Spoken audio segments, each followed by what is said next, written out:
Acho que começou.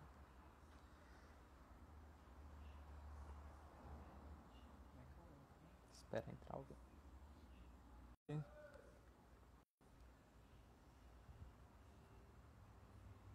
Vamos dar um tempinho.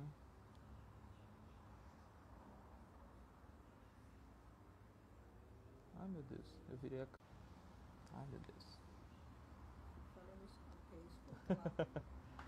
Oi, gente. Boa noite.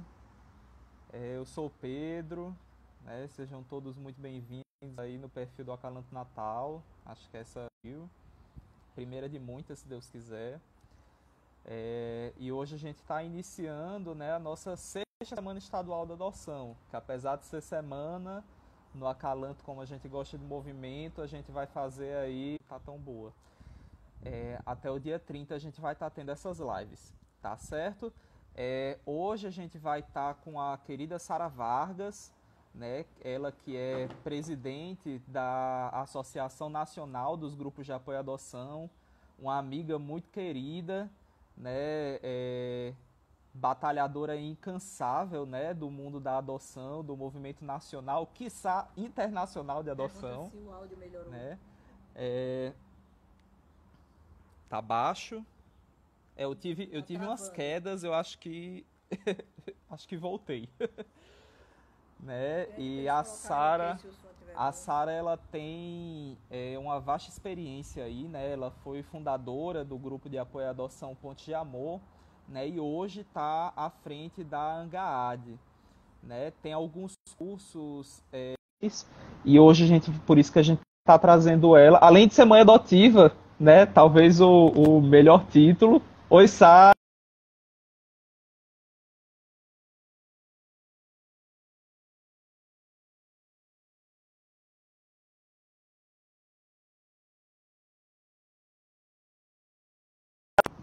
Não sei se fui eu ou se foi ela que travou.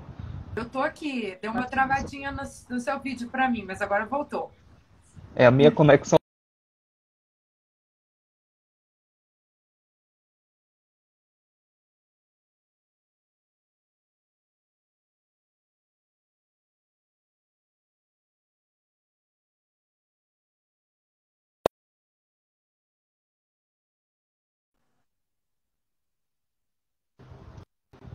Voltei? Voltei. Sim. Pronto. A pessoa tem que sair do Wi-Fi para ligar o 3G é dose.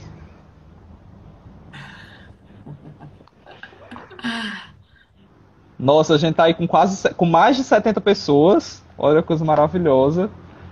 Né? Um bocado de gente.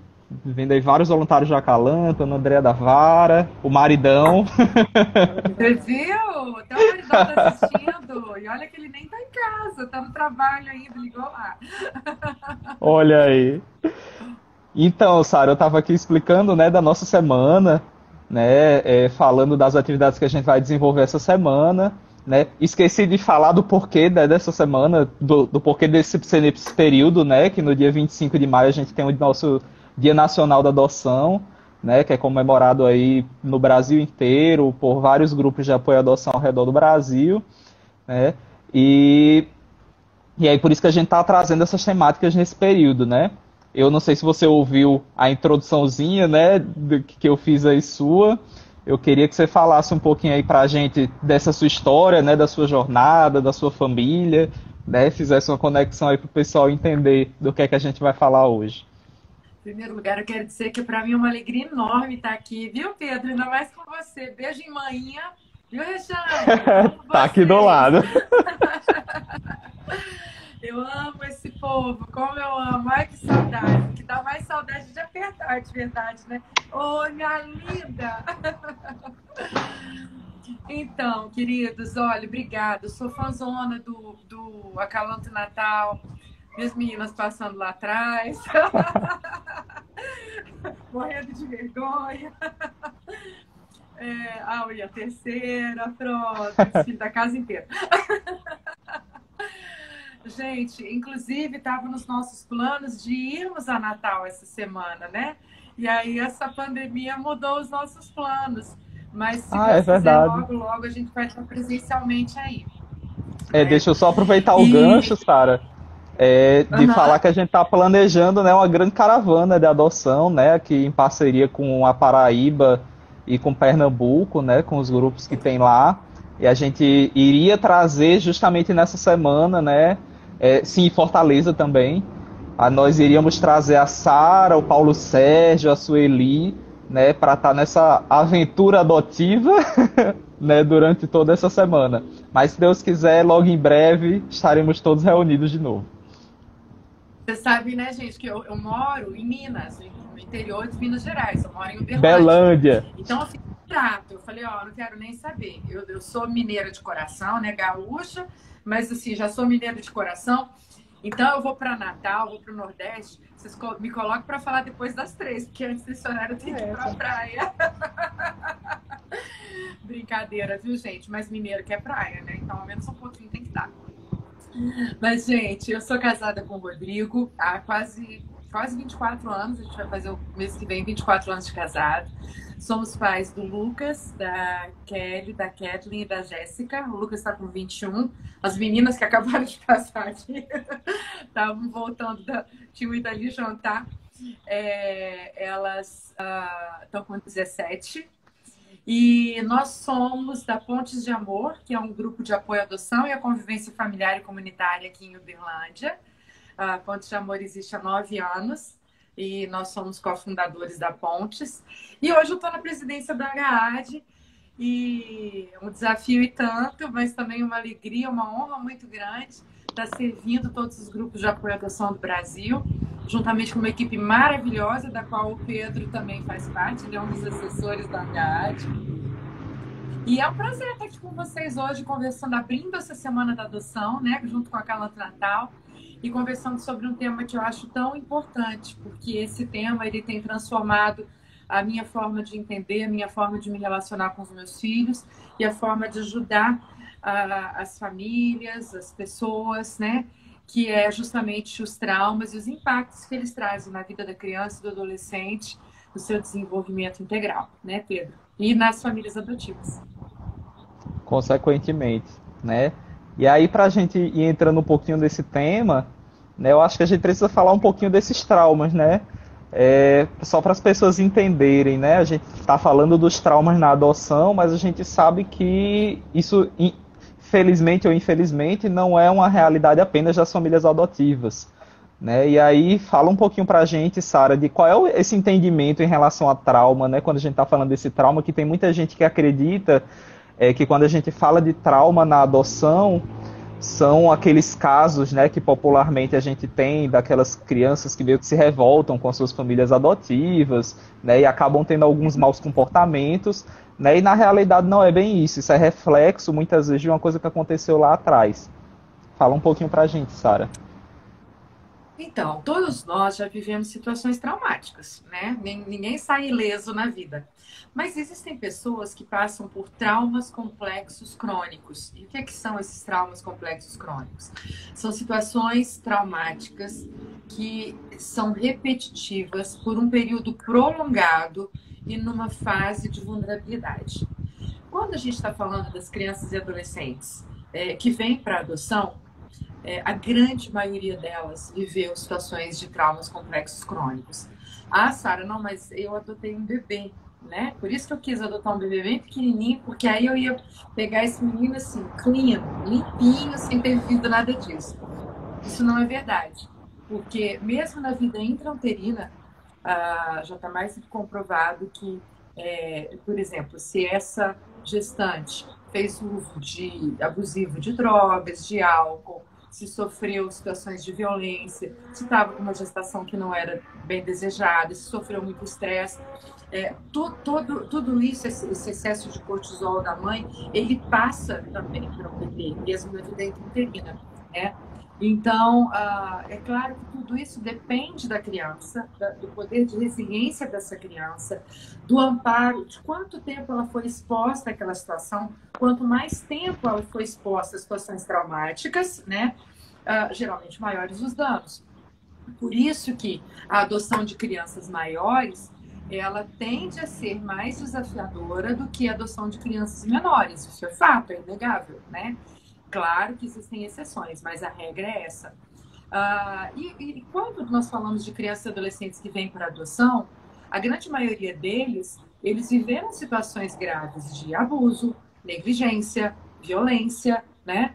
E foram essas situações justamente que fez com que eles precisassem ser protegidos, foram então com um abrigo, com uma família acolhedora, e depois houve a destituição do poder familiar e eles foram encaminhados para adoção. Então, quando nós falamos dos filhos adotivos, nós temos que considerar os impactos do trauma na vida dos nossos filhos. É óbvio que não só os filhos adotivos podem ter passado por situações traumáticas. Por exemplo, eu tenho um filho biológico, né, meu mais velho, que foi extremamente desejado, sonhado, etc.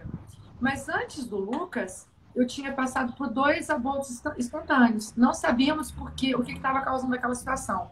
A minha gestação era uma gestação de risco, né? E ele acabou nascendo um bebê prematuro. Tudo isso também são situações o quê? Traumáticas, logo no começo da vida.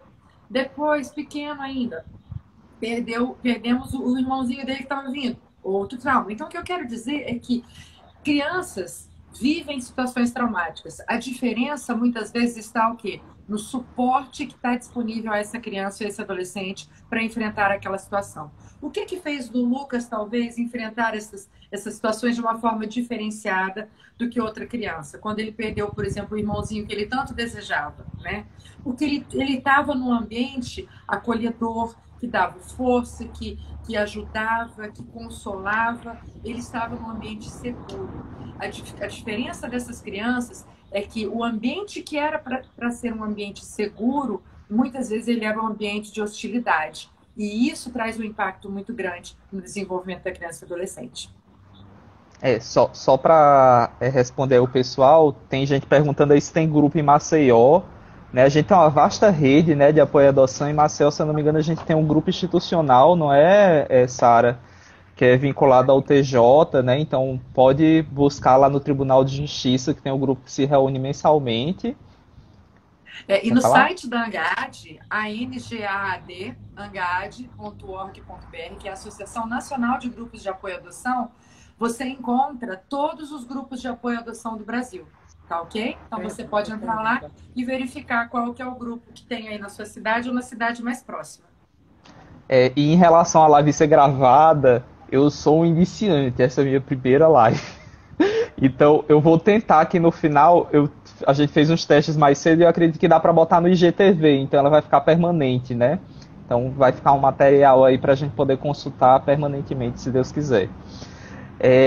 E aí, Sara, eu achei muito importante, né, você falar aí dessa rede de apoio, né? E quando a gente fala no contexto das crianças que vão vir para as nossas famílias, né, através da adoção, a gente tem uma rede de apoio que muitas vezes é comprometida, né? Seja, como você falou, a permanência dessa criança nessa família que muitas vezes é ela que negligencia, né, ou viola os direitos dessa criança, ou seja, da própria rede, que muitas vezes não dá um suporte suficiente, né, para sanar as necessidades, para superar esse trauma, né? Então, eu queria que você falasse um pouquinho para a gente sobre isso, da importância dessa rede de apoio. Qual é a diferença quando a gente tem, por exemplo, uma família adotiva, né, para, por exemplo, a permanência da instituição de acolhimento, ou da permanência até na negligência dessa família, e depois a gente pode até falar um pouquinho também da importância da família acolhedora nesse processo. Uhum. Esse é um aspecto muito importante.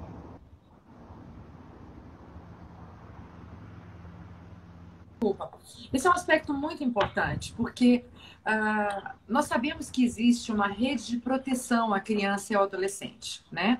Os grupos de apoio à adoção fazem parte dessa rede de proteção. A rede, ela precisa toda sempre trabalhar pelo melhor interesse da criança. Esse assunto sobre o qual nós estamos conversando hoje, a questão dos traumas, dos impactos dos traumas e tal, é um assunto que ele é relativamente pouco falado no Brasil. E é de extrema importância, porque toda a rede precisa entender que essas situações que a criança experimentou lá no começo da sua vida e tal, e que isso durou durante um período, né? Ela vai trazer impactos em todo o seu desenvolvimento, seja no seu desenvolvimento cerebral, no seu desenvolvimento cognitivo, de aprendizagem, nos seus relacionamentos, no seu físico, em tudo isso vai trazer um impacto. Então, quanto antes essa criança for protegida e quanto menos tempo ela ficar exposta a situações, né, de violência, de abuso, de negligência, menores serão os traumas e os impactos do trauma na vida dessa criança. A gente não pode ficar brincando de, vamos tentar mais uma vez, vamos fazer isso, vamos ver se dá certo. Não dá para ficar tentando ver se dá certo. A gente tem que realmente, intencionalmente, fazer o melhor para aquela criança, né? Ainda que seja uma decisão difícil. E essa rede, ela precisa conversar para que ela realmente seja uma rede de proteção. Senão a gente vê vários atores fazendo ações separadas e o trabalho não é eficaz, o serviço não é eficaz. Quando a gente adota uma criança, nós temos que estar conscientes de que essa criança, ela carrega consigo uma mochilinha nas costas que se chama história. E essa história já deixou marcas nessa criança. Então, muito provavelmente, talvez eu vá precisar de apoio psicológico, apoio psicopedagógico ou pedagógico, não sei, de acordo com as demandas que aquela situação vai trazer. E esse apoio, ele não deve ser apenas para a criança, mas para a família que é responsável por aquela criança. Porque quando um filho chega na nossa casa, esse filho chega nos transformando. E quem é o responsável por aquela relação? Somos nós. Nós somos aqueles que temos mais capacidade de flexibilizar, de mudarmos, né? Porque nós somos os adultos da relação. Então, nós precisamos ser devidamente orientados, receber o devido suporte para lidarmos com a criança, com o adolescente e com as demandas que eles trazem consigo, não é? E aí vem a importância dos grupos de apoio à adoção. Porque os grupos de apoio à adoção, muitas vezes, eles até contam com profissionais especializados na área de psicologia, pedagogia, serviço social, do direito, enfim. Mas não apenas isso, ele conta com famílias experientes, famílias que já viveram de alguma forma, ou de forma parecida, situações que eu estou vivendo agora. E às vezes esse contato com uma família experiente, ele é extremamente importante para dar suporte, para dar orientação, para acolher, para trazer essa certeza de que aquilo vai passar, de que nós podemos vencer aquela fase se tivermos essa ou aquela postura. Né, Pedro? Pois é, e para quem não sabe, eu sou da saúde, né? Eu sou biomédico, e quando a gente teve algumas formações com a Sara, né, acabava que eu me focava muito nessa parte, né, que a gente chama de fisiopatologia, né? E uma coisa que muita gente não compreende são que esses impactos, eles são de um nível biológico, né? A gente tem no organismo um balanço, né, entre hormônios e substâncias estressoras e as protetoras, né? E aí, quando essa criança fica por muito tempo submetida a altos níveis de substâncias estressoras, isso se torna extremamente... isso se instala, né, no organismo, nas ligações nervosas, enfim. Tanto que a gente teve até a oportunidade, né, de ter a participação em alguns encontros nacionais, né, de um psiquiatra que está desenvolvendo um trabalho até dessa reversão de quadros psiquiátricos, né, nessas crianças que passaram tanto tempo, né, submetidas a esse estresse. E aí, antes de entrar aqui para as perguntas, está chovendo de pergunta, antes de entrar aqui para as perguntas, eu queria, então, diante desse quadro, né, a gente está falando desse GAA, que além dos profissionais, eu acho que, assim, uma das principais funções do GAA é desenferrujar a rede, né? Fazer a engrenagem da rede de proteção continuar girando. Então, assim, acho que o GAA, uma das coisas mais importantes que ele faz tá acordando tanto a sociedade quanto o próprio poder público para a necessidade de mudar as coisas, de fazer as coisas de uma maneira melhor, né? De ter um olhar mais sensível, né, para as nossas crianças e adolescentes de uma maneira geral. E aí eu queria, então, aproveitar para puxar isso, né, para uma coisa um movimento que ainda é muito tímido aqui no Brasil, acho que principalmente aqui no Nordeste, que é o das famílias acolhedoras. Né? A gente, principalmente aqui no Nordeste, a gente vive muito uma realidade de instituição de acolhimento. Inclusive, teve até alguém aí que perguntou em relação aos maus tratos que muitas vezes acontecem dentro das instituições. E a gente não pode fechar os olhos porque a gente sabe que isso é uma realidade. Aquela instituição que deveria proteger, né, mas muitas vezes continua violando o direito. né? E aí eu queria que você falasse um pouquinho do papel dessa família acolhedora nesse processo, né? Qual é o potencial que essa família acolhedora pode ter nisso? Então, nós somos super favoráveis ao acolhimento familiar, quando ele é realizado de forma séria, de forma profissional, né? Seguindo os padrões de boas práticas. Por quê? Essa criança ou esse adolescente vai precisar ser protegido durante um determinado período. Ele estava sofrendo situações de violação de direito, ele estava sofrendo situações graves de violência, negligência, abuso, ou ele foi abandonado, ou ele foi entregue legalmente. E por um período ele precisa ser acolhido, né? Então, ou ele vai para um abrigo, né? Para uma instituição de acolhimento, ou ele vai para uma família acolhedora. O que é o acolhimento familiar? Em determinado município vai ter, então, um serviço de acolhimento familiar, onde uma equipe técnica responsável por esse serviço, ela vai selecionar, treinar, capacitar famílias acolhedoras para acolherem provisoriamente na sua casa uma criança ou um adolescente que precisa ser protegido. Ao invés dessa criança ou desse adolescente ir para um abrigo, ele vai ficar na casa dessa família acolhedora até que o Poder Judiciário decida o destino dessa criança. Se ele vai retornar à família biológica ou à família extensa, vai morar com um tio, com um avô, enfim, ou se vai destituir o poder familiar e essa criança vai, então, ser adotada. E aí ela é encaminhada, então, para a primeira família que já está habilitada para adoção, que está lá no Sistema Nacional de Adoção, né? Nesse cadastro de famílias jurídico. Então, a família acolhedora, ela exerce um papel muito importante de proteção, de cuidado dessa criança, no momento em que a criança está mais precisando. Porque é um momento de grandes mudanças e de muita vulnerabilidade, porque por pior que fosse a situação, essa criança muito provavelmente não conhecia a outra situação, né? Aquela era a família dela, mas agora ela precisa ser protegida, né? É muito melhor, é muito menos danoso para essa criança ficar durante esse período numa família que foi preparada, que vai cuidar, onde ela vai ter atenção individualizada, ela vai ter convívio familiar, né? Qual que é a diferença? Na instituição, por melhor que seja a instituição, é uma instituição com um monte de menino e com uma rede de cuidadores que é rotativa na maioria das vezes, né? Então, até o cuidado que ela recebe, ele não é sempre o mesmo. Porque a tia Maria que fica durante a semana, ainda que seja uma casa larga, né? A tia Maria que fica durante a semana, ela faz o arroz com alho. Mas aí vem a tia Sebastiana no final de semana e faz o arroz só com cebola, né? Eu gosto do arroz da tia Sebastiana. A tia Maria deixa a gente pular em cima da cama. A tia Sebastiana nunca, jamais, né? Até o bebê, uma balança, a outra não. Gente, então, essa referência de cuidado, saber exatamente o que é esperado de mim, isso é muito importante para a criança, essa previsibilidade. Outra coisa, ela vai para a escola, quem que deixa ela na escola? A van ou a Kombi do abrigo.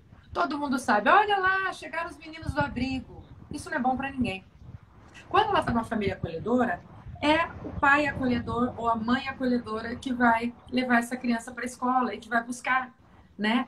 Ele está inserido numa família normal, né? Como qualquer outra. Então, faz muita diferença para a criança. Então, o acolhimento familiar, ele é bem menos danoso do que o acolhimento institucional. Óbvio. Mas não pode acontecer uma violação de direitos dentro de uma família? Pode, mas as chances são bem menores. Essa família, lembra, ela foi preparada, ela é acompanhada, né? Então, as chances são menores. Numa instituição de acolhimento, além da rotatividade do grande número de profissionais, nós temos os meninos, onde muitas vezes meninos menores estão com meninos maiores, né? E ali também a gente sabe que, infelizmente, tem horas que novas violações de direitos acontecem. Agora, vamos entender o seguinte. O acolhimento, ele é uma violação de direitos. Seja ele o acolhimento institucional ou familiar. Por quê? Porque as crianças, elas precisam pertencer a uma família. Então, ainda que ela esteja no acolhimento familiar, aquela família não é uma família para sempre, certo? Ela não é uma família permanente. Então, apesar de ser uma medida protetiva, nós temos que entender que aquilo não é o fim. Aquilo é transitório, emergencial. Logo em seguida, a situação jurídica da criança tem que ser resolvida para que ela vá para uma família que vai ser a sua família. Seja ela a biológica ou extensa, seja ela a família adotiva. E eu acho que aí entra muito o papel das famílias adotivas nesse processo e desse trabalho que os grupos de apoio fazem também tão bem, né, de preparação e de acompanhamento dessas famílias, né? A gente tem aí grupos com propostas de preparação para adoção, com cursos de pretendentes, com acompanhamento de pós-adoção maravilhosos, né? No Acalanta a gente desenvolve também.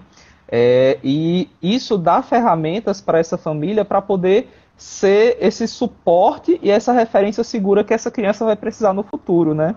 Eu Exatamente. acho que a importância entra bem aí. Pedro, até a gente conhece, né, a professora Betsy Smalley, que por sinal vai estar no ENAPA conosco, a gente vai falar daqui a pouco do Oh, ENAPA, meu né? Deus. Encontro E eu Nacional de Apoio. perdi a inscrição do minicurso dela. Ah, mas vai ser um resumo do curso que você já fez, então não fique tão triste. Mas a professora Betsy Smalley, ela é uma grande referência internacional na área de adoção. Ela é de Ohio, nos Estados Unidos, e lá, né, ela faz parte do Institute for Human Services. Eles desenvolveram um projeto de formação para famílias, que a base desse projeto ele é o mesmo para famílias adotivas, famílias acolhedoras e famílias que vão ser reintegradas, né? Porque as coisas que as famílias precisam aprender, refletir, são muito semelhantes. Então, realmente, o que você falou, os grupos de apoio à adoção podem e devem ser grandes parceiros dos serviços de acolhimento familiar, na preparação dessas famílias e tal. Existem grupos que, inclusive, desenvolvem, né, projetos, serviços de acolhimento familiar, como, por exemplo, o grupo da Francimélia, né, lá no... Francimélia é Piauí, do Teresina. Piauí, isso, tem hora que eu misturo os lugares. O Aconchego em Brasília, né? Então tem grupos que têm desenvolvido, existem outros também, serviços de acolhimento familiar. Mas quando não, por exemplo, aqui em Uberlândia nós somos parceiros do acolhimento familiar, né? A Ponte de Amor é parceira do acolhimento familiar. Então vamos para algumas perguntas, né? Eu queria só registrar aí, a gente tá com participação de grupos de apoio, né? Os que eu consegui registrar. Belém, Cuiabá, Fortaleza, o Ponte de Amor, o pessoal de Uberlândia, né? Mossoró, Parnamirim, o GA, Amor Viver, né? O Luciano de Balneário Camboriú tá aí com a gente também. Pessoal aqui da segunda vara da Infância e Juventude, daqui de Natal, pessoal da SEIGE, que é a Coordenadoria Estadual de Infância e Juventude, do Ministério Público de Sasha. Mossoró, né? Doutor Sacha está aí nos acompanhando, vai ser palestrante Oi, do ENAPA Sasha, também, palestrante da NAPA. né? E vamos aí às perguntas, né? Mônica tá aí, o GA de Recife, o pessoal tá aí dizendo, ó, oh, Suzana, meu Deus, falando para Suzana, senhor. Tá vendo? A resposta aumentou, hein, Pedro? Né, senhor. A Mônica, né, do Afeto Mossoró, perguntou para a gente como diferenciar os traumas de comportamentos comuns de crianças e adolescentes. Ai, que pergunta boa sua, Mônica. Gente, um beijo para essa galera querida que está aí nos assistindo, viu? Que bom estar com vocês aqui. Ai, tô contando os dias para a gente estar junto lá na Enapa também, né? Vai ser um novo encontro fantástico. A sua pergunta é muito importante, Mônica. E isso é uma parte muito importante no preparo das famílias adotivas. Eu creio que quando a gente está preparando as famílias, a gente não pode deixar de trazer uma noção das fases do desenvolvimento da criança, né? Porque muitas vezes isso é confundido. Ainda esse final de semana, quem teve a oportunidade de participar do workshop da Angad, a Betsy, de novo vou mencionar a Betsy Smalley estava falando sobre famílias, sobre 3 perfis de famílias adotivas. Uma é aquela que nega as diferenças, fala, não, meu filho chegou bebê, não tem diferença nenhuma, filho adotivo é igualzinho filho biológico, e nega todas as diferenças. A outra é aquela que tudo é diferente, né? Então, qualquer coisa que acontece de diferente, se o menino apresenta qualquer comportamento, ai, porque ele é adotado, ai, por causa do que ele já viveu, e tal, vai para o outro extremo. E, na verdade, as famílias que tendem a ser melhor sucedidas nas suas relações são aquelas que reconhecem as diferenças, mas que também sabem que nem tudo é por causa da adoção. São aquelas que têm equilíbrio quanto a isso. Então, existem comportamentos que são típicos da fase do desenvolvimento dessa criança e do adolescente. Por exemplo, na adolescência, o adolescente, ele está numa fase de descobrimento de si mesmo, ele vai viver naturalmente uma fase de se diferenciar dos seus pais, né? Agora, existem questões que podem sim ser reflexos dos traumas que eles já viveram. E aí a gente tem que ficar atento, por exemplo, eu acho que a gente precisa voltar um pouquinho. Posso voltar um pouquinho, Pedro, para chegar na resposta da sua pergunta? Com certeza. Veja bem, vamos conversar rapidamente sobre como é construído a questão do apego na vida da criança e do adolescente. Ele é um bebê, vou tentar ser bem direta. Ele é um bebê, ele está com fome, ele tem uma necessidade. E aí ele expressa essa necessidade, ele chora, né? Tá aí. E aí, o que acontece? Se ele está num ambiente seguro, na maior parte das vezes em que ele expressou uma necessidade, essa necessidade vai ser atendida. Vai vir alguém com o seio, a mãe com o seio, ou alguém com a mamadeira, e vai matar a fome dele. Então, esse ciclo de expressar a necessidade, alguém ouve a necessidade atendida, né? Ele se repete muitas vezes durante o dia.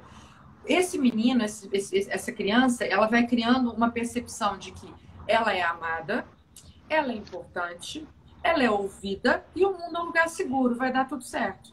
Por quê? Porque na maioria das vezes ele expressa sua necessidade e ele é atendido. O que acontece quando é o contrário? Ele expressa sua necessidade, mas às vezes ele é atendido, mas muitas outras vezes ele não é atendido de forma adequada. O mundo é um lugar seguro? Não, o mundo é perigoso. Eu sou amado? Acho que não. Eu falo e alguém me ouve? Provavelmente não, né?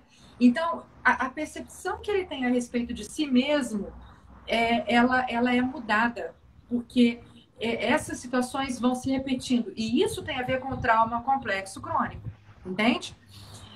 Então, ele, durante um grande período da sua vida, viveu situações que foram traumáticas, de abuso, violência, negligência, o abandono, né? E essas marcas, então, vão trazer para ele comportamentos que são o quê? Muitas vezes, esse menino precisa ter controle de tudo, porque quando ele não teve controle, bateram nele e ele se machucou muito, abusaram sexualmente dele, ele passou fome. Então ele luta por controle. E aí essas questões de controle, elas podem vir a ser mais fortes em determinadas fases do desenvolvimento. E elas podem ter a ver com a questão do trauma.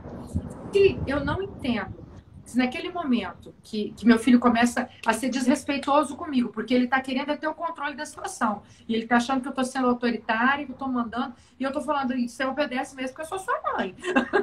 Né? Então, que você querendo ou não, tem uma questão de hierarquia aqui, afinal de contas, eu sou mãe e seu filho, presta atenção, me respeita. Se eu entro nesse embate com ele, eu estou cada vez mais o quê? Colocando ele na situação de medo, onde o cérebro dele, por causa da situação de pânico, de medo, que naquele momento está se reportando lá a situação do trauma, ele não consegue usar a parte lógica do seu cérebro nesse momento. É como quando alguém coloca uma arma na nossa cabeça e fala, isso é um assalto. Você consegue pensar, planejar naquele momento? Não. Você vai reagir, né? Então, os pais, quando são educados nesse sentido, eles entendem que naquele momento eles precisam trazer o senso, esse sentimento de segurança na vida do filho. E às vezes não vale a pena o embate. Às vezes, vale você flexibilizar um pouco, deixar aquela criança se acalmar, porque aí, mais tarde, quando ela não estiver mais naquela situação de medo, ela vai conseguir usar a parte lógica do cérebro. E aí vocês podem conversar sobre aquela situação. Então, uma das coisas, por exemplo, crianças ou adolescentes que têm uma questão de controle muito forte, o que a gente pode fazer? Dê a ele opções, dentro do possível, debaixo de segurança. Por exemplo, o menino só quer usar uma camiseta e um short, sabe? Aquele uniforme que a criança gosta, só quer usar aquela roupa, que já tá assim, desbotada, com furinho, e vocês vão numa festa de aniversário e você quer que ele vá mais arrumadinho. Você não quer que ele vá com aquela camiseta velha, né? Coloque umas 3 ou 4 opções. Coloque as opções e fala assim, filho, olha aqui, ó. Você pode escolher com que roupa você vai no aniversário. Eu tô te dando 3 opções, ou 2 opções. Qual delas você quer? Você está repartindo, dividindo o controle com ele. Isso é apenas um dos exemplos, né? Que tem a ver... Deu para entender a diferença da questão da fase do desenvolvimento e de algo que é fruto de situações traumáticas que a criança viveu? Eu acho que deu para ter uma ideia, né? Com certeza. A gente podia falar uma semana sobre isso, né, Pedro? Como é que é? A gente podia conversar uma semana sobre isso. Algumas, né? Algumas semanas. E é justamente o que se fala hoje em dia, né? Que está bem bastante difundido, né? De dar escolhas limitadas, né? Então você divide o controle, né?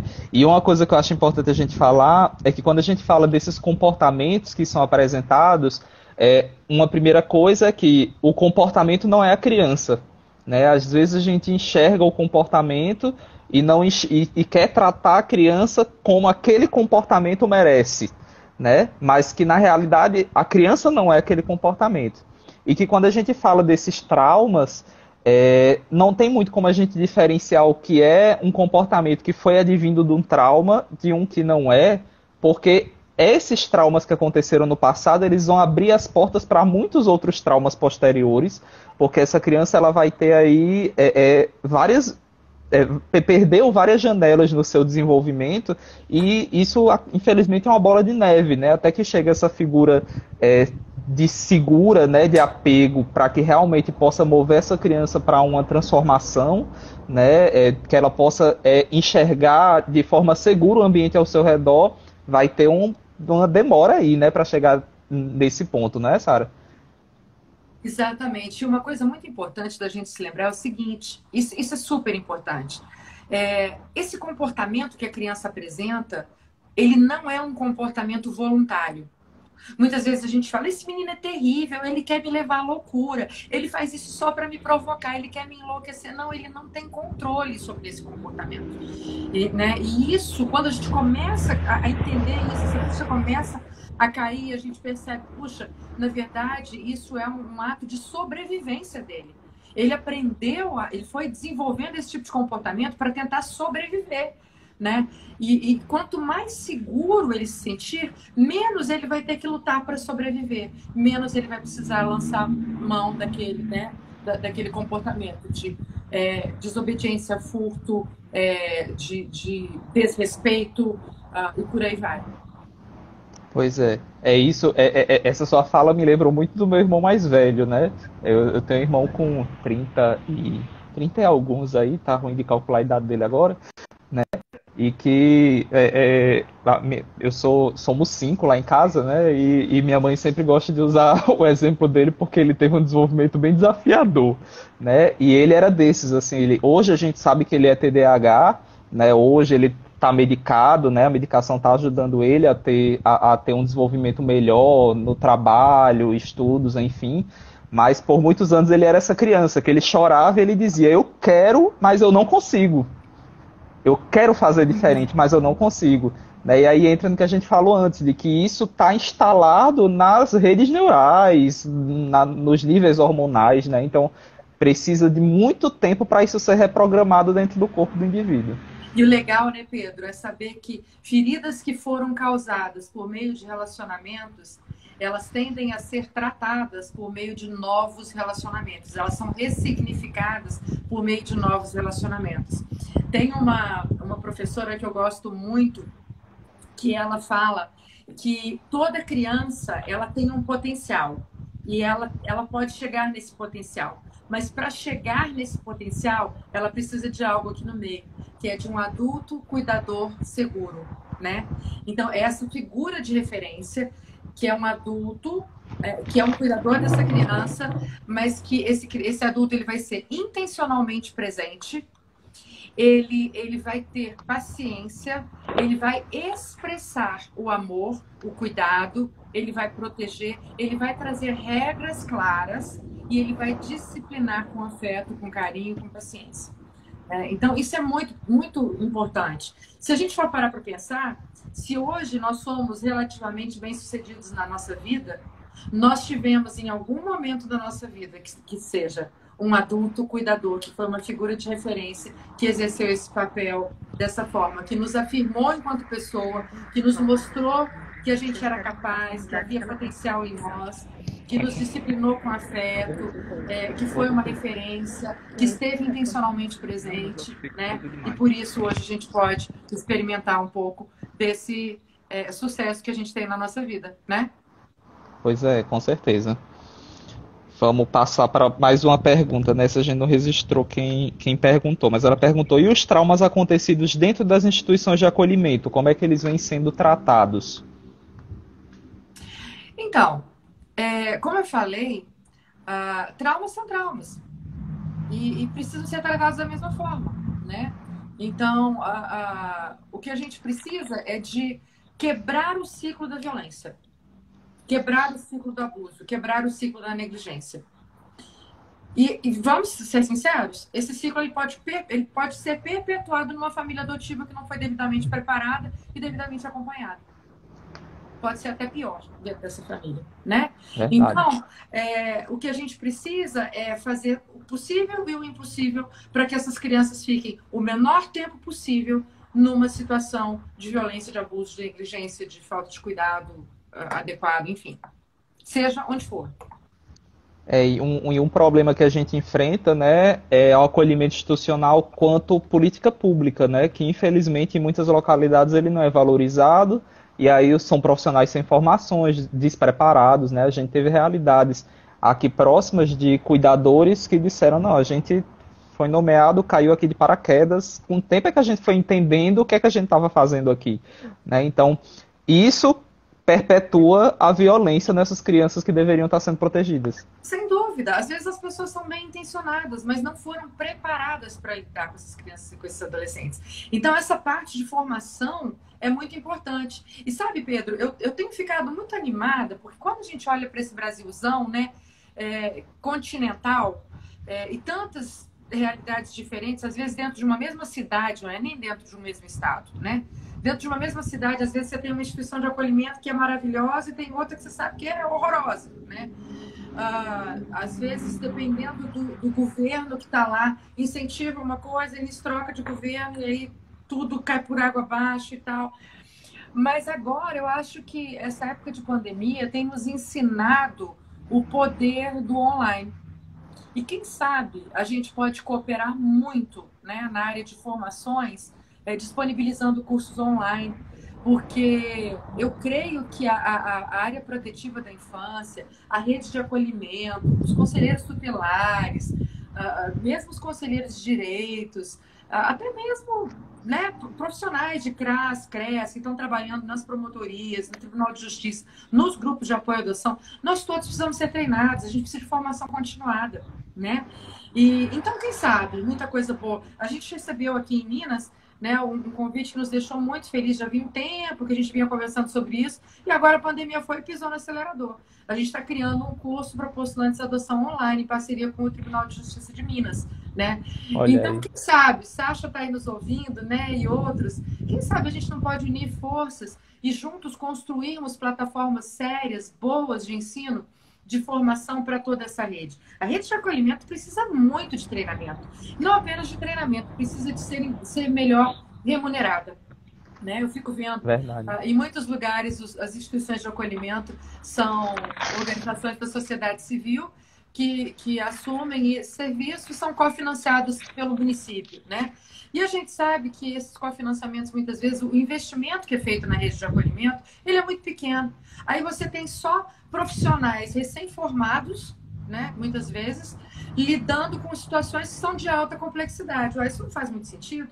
Se eu estou com um câncer sério, eu não vou num médico recém-formado, eu quero ir no oncologista especializado naquele tipo de câncer que eu tenho que enfrentar, não é verdade?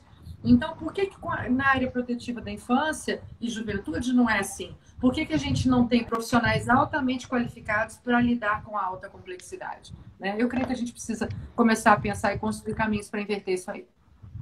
Vamos na luta, né?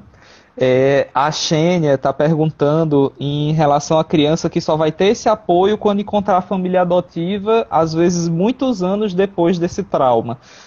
Será que esse trauma pode ser superado? A Xênia, ela é do Abrace, lá de Parnamirim. Oi, Xênia, um beijo.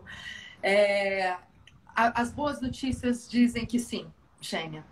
Muito provavelmente vai dar mais trabalho, vai demorar um pouquinho mais, mas a neuroplasticidade é essa parte, né, da neurociência que mostra que novas conexões podem ser desenvolvidas até a nível cerebral, né? Então, novos comportamentos podem ser aprendidos, né?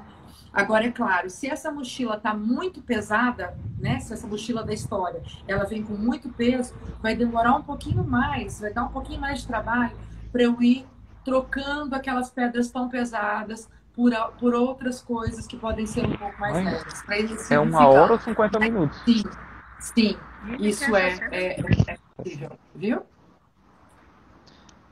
A Ana Sardinha está perguntando como é que fica a criança que já está em estágio de convivência, olha aí, e aí é devolvida para o abrigo, né? Ela é devolvida, né?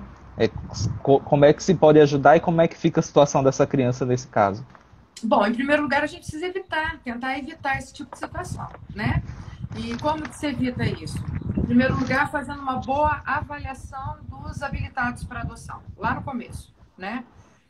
Em segundo lugar, uma outra coisa importante que a gente se esquece muito, preparando essa criança para adoção. A criança ou o adolescente precisa ser devidamente preparado, ele precisa de acompanhamento, ele precisa elaborar os lutos que ele já teve na sua história, minimamente. Ele precisa se abrir minimamente para pertencer a uma nova família. A família, por sua vez, precisa ser devidamente preparada para a adoção. E toda a equipe envolvida com isso precisa tentar dar passos que sejam mais sólidos. Existem situações em que não é possível. Você pensa que realmente aquilo vai funcionar, vai dar certo, e ainda no estágio de convivência você vai ver que não vai dar certo. Você percebe que não deu certo, né? Quanto menor for esse período, melhor para a criança. É claro que o ideal é que ela não chegue a ter a ilusão de que vai ser adotada por uma família, quando na verdade aquilo não vai dar certo, porque é um novo abandono na vida da criança. Por outro lado, eu percebo, eu tenho tido a oportunidade de conversar com muitos profissionais de várias partes do mundo que trabalham nessa parte. E eu vejo que aqui no Brasil a gente tem uma ilusão a respeito da adoção. A gente acha que a adoção ela vai dar certo, ela tem que dar certo e tal. Veja bem, essa criança, ninguém deu conta dela até agora. E ela mesma está vivendo muitos problemas, né? Nós cada vez mais temos conseguido colocar em famílias adotivas crianças maiores. Eu sou totalmente desfavorável à devolução, viu, gente? Quero deixar isso bem claro. Mas o que eu quero dizer é que quando a gente vai ampliando esse leque e tendo cada vez mais adoção de crianças maiores, adolescentes maiores, de grupos de irmãos, de crianças com doenças, de crianças com questões psiquiátricas mais graves, o risco disso não dar certo, ele é maior. Agora, tem uma coisa que a gente precisa tomar cuidado. O apoio, o acompanhamento no pós-adoção, ele é de extrema importância. E existem momentos em que esse adolescente ou essa criança pode apresentar uma fase de comportamento tão grave, que tem a ver, inclusive, com transtornos psiquiátricos, que durante um período é necessário tirar aquela criança do convívio familiar para que ela seja tratada. E a gente vê isso acontecendo raramente no Brasil. Eu não estou falando só de internação psiquiátrica. Eu estou falando, às vezes, de um período onde aquela família vai precisar dar uma respirada e essa família ser tratada também para conseguir lidar com as demandas daquele filho.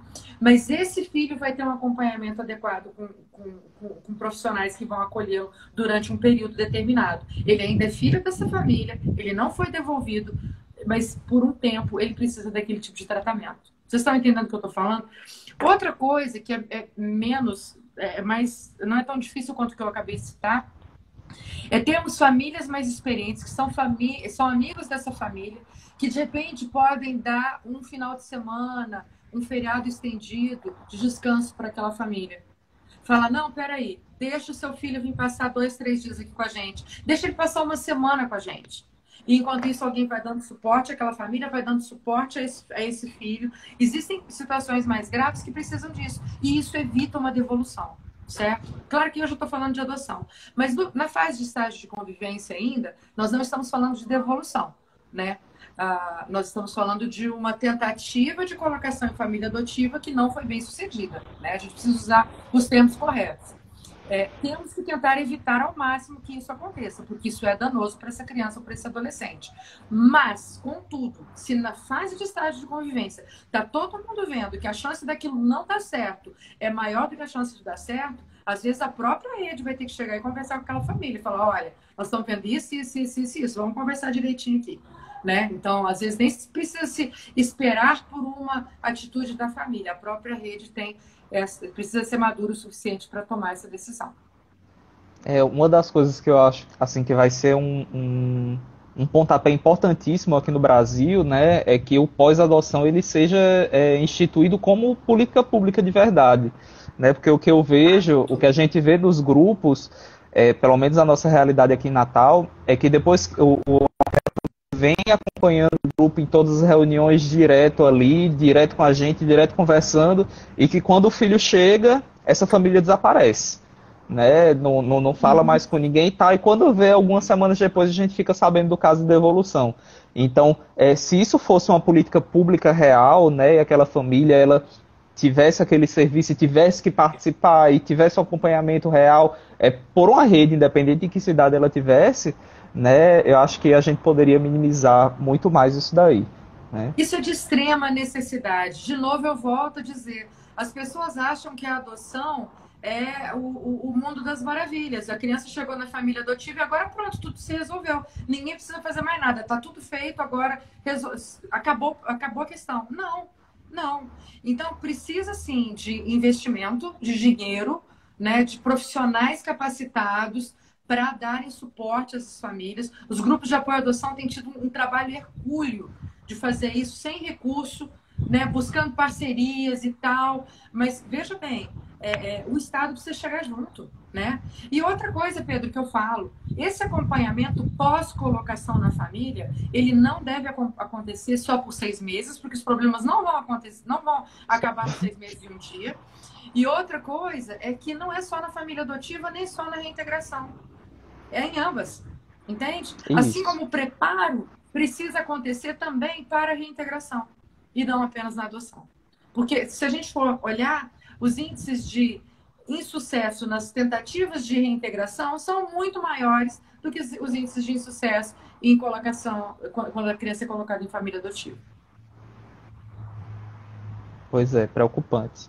Tem uma pergunta aqui interessante, é da Mônica, que pelo que eu entendi ela é lá do Anjos da Vida, de Balneário Camboriú, e ela pergunta, essa separação da criança com a família acolhedora também não pode ser traumática? Né? Será que isso seria mais prejudicial do que positivo? Excelente pergunta, Mônica. Isso precisa ser bem trabalhado, tanto com a família acolhedora quanto com a criança. Eu era um grude com meu avô. Meu avô era o meu herói. Aí um dia ele morreu. Nem por isso eu falo, nossa, melhor que eu nunca tivesse tido avô, porque eu sofri quando ele morreu. Não, justamente porque ele foi um cara muito legal, muito presente na minha vida e que tinha tanto valor, eu sou grata pelo tempo que eu tive com ele. É isso que é para acontecer com a família acolhedora. Esse vínculo não é para ser absolutamente rompido. Hoje, mesmo que a criança vá morar numa outra cidade, a família acolhedora, ela foi uma referência. As minhas filhas gêmeas, elas não ficaram numa família acolhedora, elas estavam numa instituição de acolhimento, mas elas tinham uma madrinha lá na instituição de acolhimento que era fantástica. Pergunta se mudou a madrinha. Até hoje. Elas chegaram na nossa casa com 5 anos e meio, estão com 17 agora. Até hoje a madrinha delas é a Sônia. A gente já ficou hospedado na casa da Sônia, vive chamando a Sônia para vir para cá, ela, a família dela. Né? Então, converso com a Sônia por telefone, são amigas nas redes sociais. A Sônia manda presente no dia do aniversário delas. Né? Então, por que não a família acolhedora ser essa referência, essa referência de segurança que a criança teve quando ela precisou ser cuidada, né? Então, eu vejo quanto a gente aqui em Uberlândia acompanha crianças, né, que são colocadas em famílias adotivas, que vêm de famílias acolhedoras e que vêm do acolhimento institucional. E eu te digo, a criança que vem da família acolhedora, ela se vincula com a família adotiva muito mais facilmente, via de regra, porque ela já teve uma referência de um vínculo seguro na família acolhedora, viu? Então, não, é claro, ela vai sentir saudade e tal, mas aí vai conversar por telefone, vai ver no WhatsApp, enfim, vai encontrar nas férias. Esse vínculo pode e deve ser mantido. E isso aconteceu também com o meu irmão, mais recente, que também é o mais novo, né? É, o mais novo.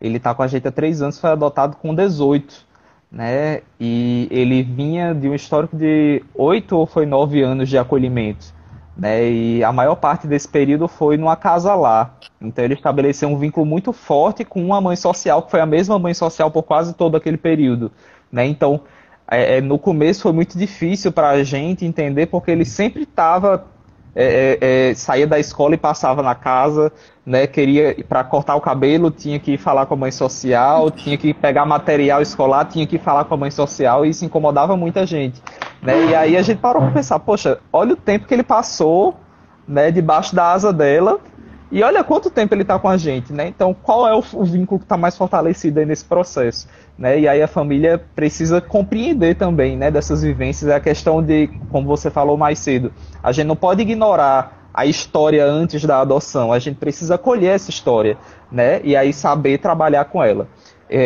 A gente está nos nossos minutinhos finais. Eu queria Passa só dizer para o rápido, pessoal. né?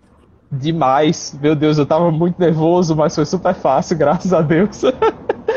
É, e eu queria só dizer para algumas pessoas que tiveram muitas perguntas, algumas perguntas bem gerais, né? Então, como eu disse no início, a gente está iniciando, né, essa campanha da Semana de Adoção. Vão ter muitas lives, né, pessoal do Abraço, do Afeto, aqui no perfil do Acalanto, em vários perfis de vários grupos de apoio pelo Brasil inteiro.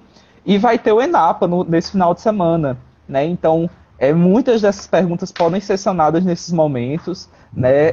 O ENAPA, eu queria agora que você falasse um pouquinho sobre isso, é uma oportunidade única, né? Tem voluntários daqui do Acalanto que sempre sonharam em poder participar do ENAPA, mas por questão de custos de viagem nunca puderam, e agora vai ser virtual, né? Então, isso vai facilitar muita coisa para todo mundo. Então, fala aí uma fala final que a gente está quase encerrando. Nós vamos ser derrubados agora mesmo. Queridos, venham participar do ENAPA. Agora, dias 23, 24 e 25. Entra aí. É www.enapa.org.br. Você pode fazer sua inscrição. Grandes palestrantes nacionais e internacionais, depoimentos lindos. Vai ser fantástico, você não pode ficar de fora. E eu quero agradecer, Pedro. Quero dizer que eu te amo, né, Pedro? Você sabe disso, você mora no meu coração, não paga aluguel.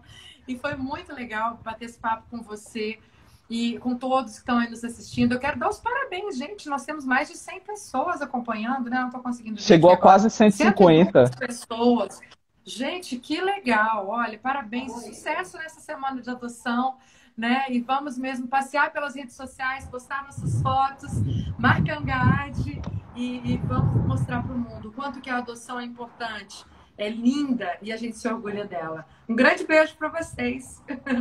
Eu só tenho a agradecer, Sara. Te adoro, sou seu fã, né? Amo morar no seu coração, principalmente quando tem pão de queijo, né? Né, meu Deus, as idas à Uberlândia são terríveis para os meus quilos, né? Mas esse é muito bom assim poder participar desse movimento, né? Conhecer essas pessoas de outras localidades completamente diferentes e sentir que a gente tá dentro da mesma família, né? São pessoas que se amam, a gente morre de saudade. Infelizmente esse Enapa vai ser virtual, porque a gente queria estar todo mundo se abraçando lá, virando o dia no evento, né? Mas é um